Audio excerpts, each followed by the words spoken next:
Hello guys, welcome back. तो इस video में हम एक और प्रीवियस ईयर क्वेश्चन की बात करेंगे। तो ये जो क्वेश्चन है ये आया था यूपीएससी 2020 के अंदर।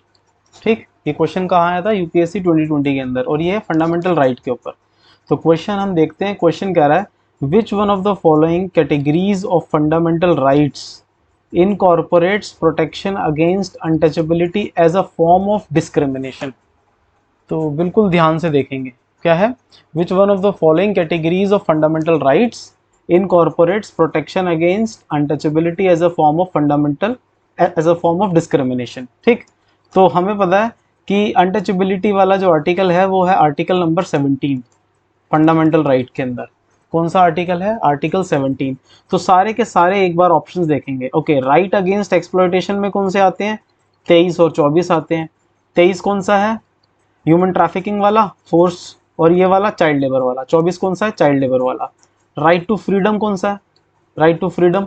ठीक है, यहाँ आ जाता है 19, 20, 21 और 22। ठीक, ये आ जाते हैं राइट टू फ्रीडम के अंदर। Okay, right to constitutional remedies कौन सा है? ये है आर्टिकल 32, आर्टिकल 32। ठीक, और राइट टू इक्वलिटी कौन सा है? राइट टू इक्वलिटी है 14, 15, 16, 17 और 18। तो आंसर क्या होना चाहिए? वो पूछ रहा है which one of the following categories of fundamental rights incorporates protection against untouchability as a form of discrimination. ठीक, तो आंसर होना चाहिए डी, राइट टू इक्वलिटी के अंदर है ये। ठीक, राइट अगेंस्ट एक्सप्लॉयटेशन के अंदर नहीं है। कई सारे बच्चे इसको राइट अगेंस्ट एक्सप्लॉयटेशन मारा थे। ठीक, तो ये था हमारा एक प्रीवियस ईयर क्वेश्चन। लेकिन सिर्फ इतना ही करने से काम नहीं चलेगा।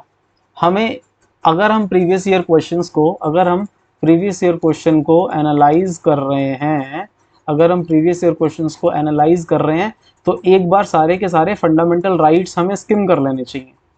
क्या कर लेने चाहिए? स्किम कर लेने चाहिए, ताकि जल्दी जल्दी हम एक जल्दी से रिवाइज कर लें कि 14, 15, 16, 17, 18 एंड सो ऑन 32 तक मोटे मोटे जो आर्टिकल्स हैं। ठीक है, तो 35 तक बेसिकली, जैसे 12 टू आर्टिकल 35 और फंडामेंटल राइट्स अभी हम आगे देखेंगे पूरे डिटेल में। लेकिन हमें मोटे मोटे आर्टिकल्स जल्दी से रिवाइज कर लेने हैं। ठीक, ताकि हमारे अंदर क्वेश्चन जब भी फंडामेंटल राइट से रिलेटेड कोई भी क्वेश्चन आए तो कोई डाउट ना रहे एग्जाम में। ठीक, तो हम इसको आगे अब रिवाइज करते हैं फंडामेंटल राइट्स को, बेसिक बेसिक। ठीक है, फंडामेंटल राइट्स क्या है? Fundamental rights are enshrined in part 3 of the constitution. कहाँ पे एनश्राइंड है? Part 3 of the constitution. ठीक, और कहाँ से कहाँ तक है? 12 से 35 तक है। Part 3 of the constitution is described as Magna Carta. क्या? Part 3 of the constitution is described as Magna Carta of Indian constitution. ये मैग्ना कार्टा वर्ड क्या है? देखें, Magna Carta are the charter of rights. क्या है? Charter of rights issued by King John of England in 1215। ये बहुत ही ज्यादा important है। पीसीएस में भी कई बार पूछ चुका है कि मैग्ना कार्टा फर्स्ट कब इशू हुआ था। फर्स्ट इशू हुआ था 1215 में, और किसने करा था? किंग जॉन ऑफ इंग्लैंड ने। इसको हम याद रखेंगे। आगे बढ़ते हैं। Fundamental rights, the constitution of India provides for 6 fundamental rights. ये बहुत ही ज़्यादा इंपॉर्टेंट है। कभी कभार डायरेक्ट क्वेश्चन पूछ लेते हैं कि कितने फंडामेंटल राइट्स हैं जो कॉन्स्टिट्यूशन में एनश्राइंड हैं। तो आंसर इज 6। याद रखेंगे कौन कौन से हैं? Right to equality, right to freedom, right against exploitation, right to freedom of religion, cultural and educational rights, right to constitutional remedies. और राइट टू इक्वलिटी कहाँ से कहाँ तक है? ये है 14 से लेकर 18। राइट टू फ्रीडम कहाँ से कहाँ तक है? ये है आपका 19 से लेके 22। राइट अगेंस्ट एक्सप्लॉयटेशन कहाँ से कहाँ तक है? ये है 23 से 24। Right to freedom of religion ये कहाँ से है? ये 25, 26, 27, 28। और कल्चरल एंड एजुकेशनल राइट्स में कौन कौन से हैं? इसमें है 29 और 30। ठीक, राइट टू कॉन्स्टिट्यूशनल रेमेडीज में एक ही है जो कि है 32। तो अब आगे अब थोड़ा थोड़ा फंडामेंटल राइट्स का थोड़ा सा और डिस्कशन हम कर लेते हैं, क्योंकि ये प्रीवियस ईयर क्वेश्चन हम एनालाइज कर रहे हैं। तो प्रीवियस ईयर क्वेश्चन से हम एनालाइज करेंगे। फॉर एग्जांपल फंडामेंटल राइट तो पूरा बैक ट्रेस करेंगे, पूरा वापस जाएंगे। इसको बोलते हैं बैक ट्रेसिंग। ठीक है, बैक ट्रेसिंग यानी कि ये क्वेश्चन उठा लिया और उससे टॉपिक हमने रिवाइज कर लिया। क्या करा? क्वेश्चन उठा लिया, क्वेश्चन से फिर हमने टॉपिक को रिवाइज कर लिया पूरे के पूरे। ठीक, चलो बैक ट्रेस करते हैं। तो अब क्या है बेसिकली और फंडामेंटल राइट्स के बारे में जानेंगे। Originally the constitution also included right to property, जो आर्टिकल 31 में था। However, it was deleted from the list of fundamental rights by amendment number 44।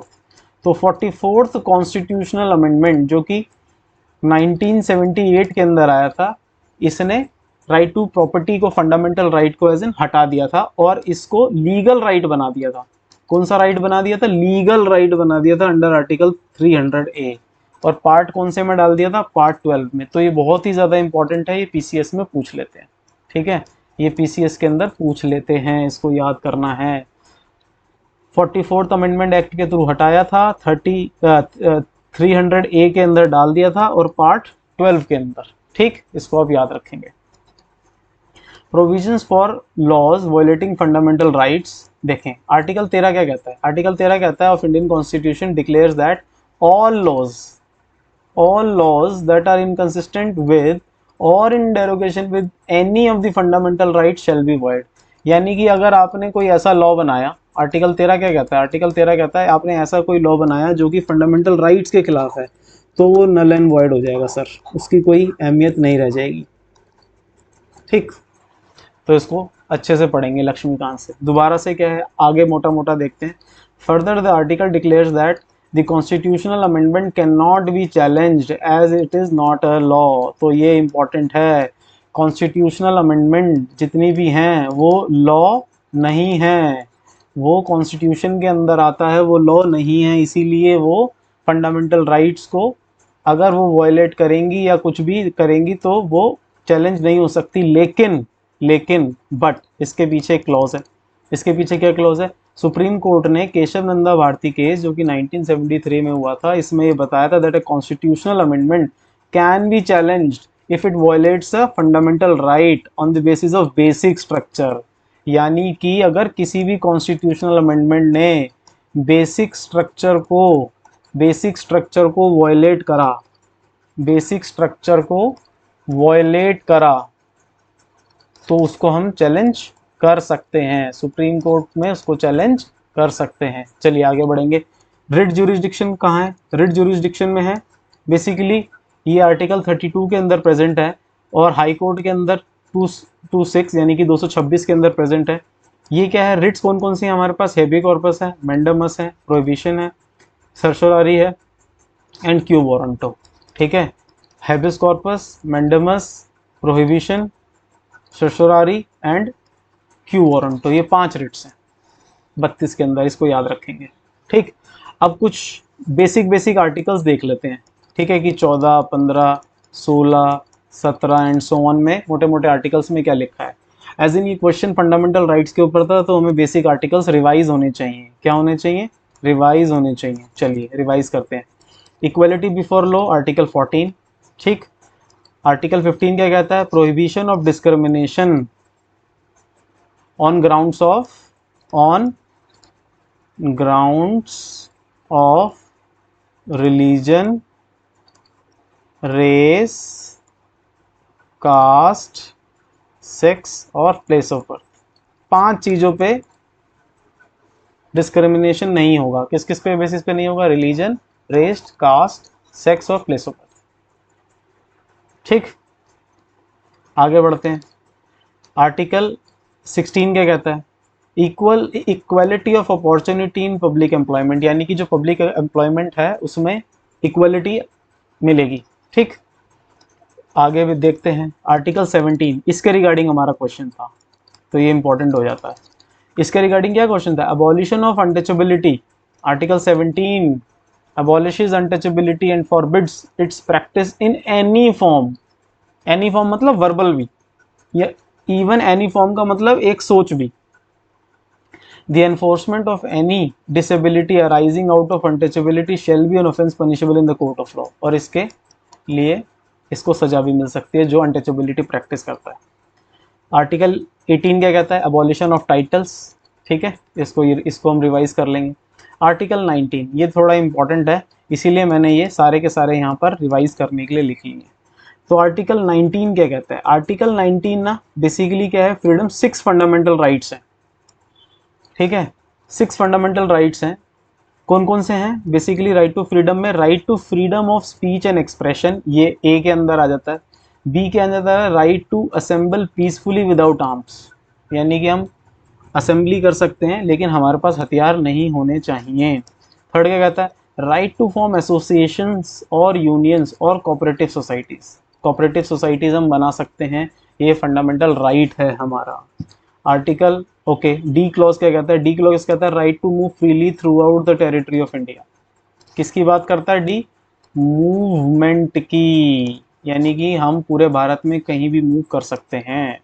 Okay ई क्या कहता है? Right to reside and settle in any part of territory of India, रह भी सकते हैं, मूव भी कर सकते हैं और रिसाइड भी कर सकते हैं। एफ क्या कहता है? Right to practise any profession और to carry any occupation trade और बिजनेस, यानी कि हम कोई भी काम धंधा अपना कर सकते हैं, ये हमारा फंडामेंटल राइट है। आगे बढ़ते हैं। आर्टिकल 20 क्या कहता है? आर्टिकल 20 कहता है protection in respect of conviction for offences.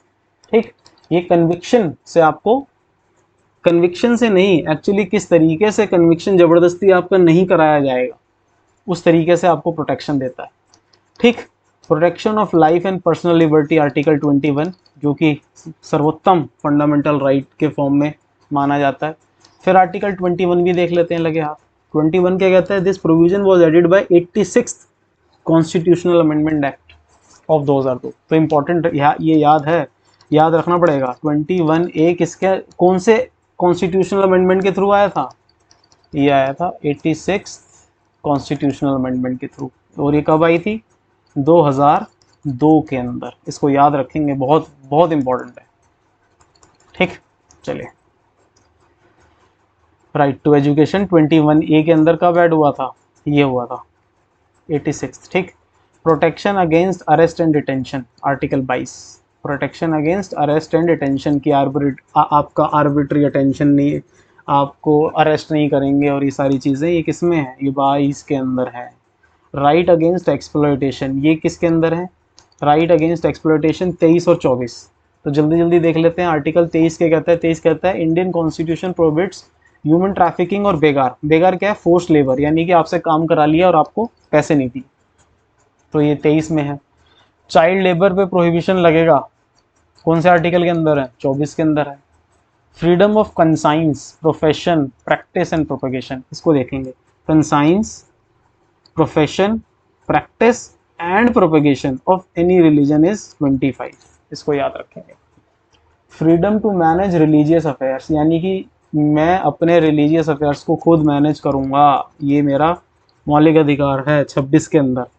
फिर 27 क्या कहता है? 27 क्या कहता है? Freedom from taxation for promotion of religion, यानी कि अगर मैं अपने रिलीजन को प्रमोट कर रहा हूँ तो उसके ऊपर आप टैक्स नहीं लगाएंगे, प्लीज़ टैक्स मत लगाइए हमारे ऊपर।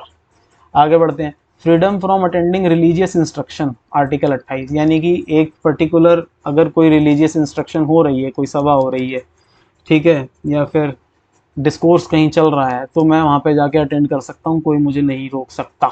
ओके, आगे बढ़ते हैं। Protection of interest of minorities article 19, और आर्टिकल 30 क्या कहता है? Right of minorities to establish and administer educational institutes, ये आर्टिकल 30 है, यानी कि माइनॉरिटीज़ अपना इंस्टीट्यूट्स खुद मैनेज कर सकते हैं और स्टेब्लिश कर सकते हैं।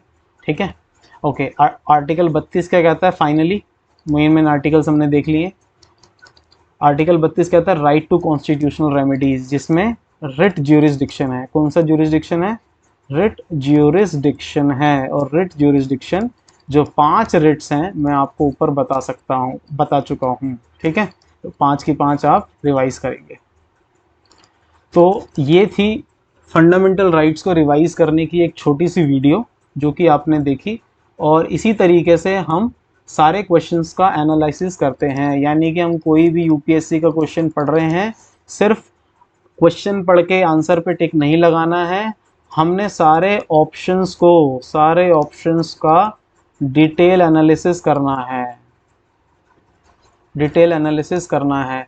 और अगर आप सारे ऑप्शंस का डिटेल एनालिसिस देखना चाहते हैं तो इस चैनल को सब्सक्राइब कर लीजिए, मोक्षा एजुकेशन चैनल को सब्सक्राइब कर लीजिए, और फ्री में अच्छी अच्छी वीडियोस पाते रहिए। Thank you very much. Bye bye.